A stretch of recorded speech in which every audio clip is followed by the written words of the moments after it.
భక్తానందకరీం దేవీం బగలాం పరమేశ్వరీం నమామి శక్తిపీఠస్థాం శివాపుర నివాసినీం. తెలంగాణ రాష్ట్రంలో మెదక్ జిల్లాలో మండల కేంద్రము మరియు గ్రామము అయినటువంటి శివంపేటలో దశమహావిద్యల్లో ఒకరైనటువంటి శ్రీ బగళా మహావిద్య శత్రుస్తంభనకారిణి దుష్టస్తంభనకారిణి అయినటువంటి ఆ మహాశక్తి తాను స్వయంగా అక్కడ ఉన్నాను, తనకు ప్రతిష్టాది కార్యక్రమాలు నిర్వహించమని నన్ను ఆదేశిస్తే అమ్మ ఆదేశానుసారం భక్తుల యొక్క పరిపూర్ణ సహాయ సహకారాలతో సంకల్పం చేయడం జరిగింది.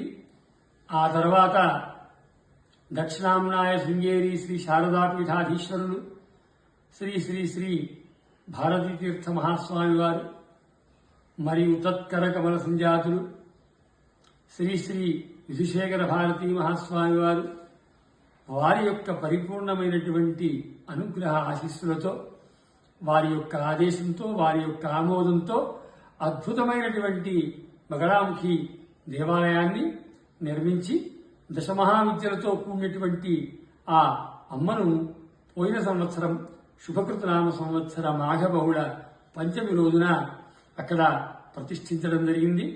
నాటి నుండి నేటి వరకు వేల మంది భక్తులు అమ్మను దర్శించుకొని అసాధ్యమైనటువంటి తమ యొక్క ఎన్నో కోరికలను తీర్చుకొని ఆనందాన్ని సుఖాన్ని పొందుతూ ఉన్నారు.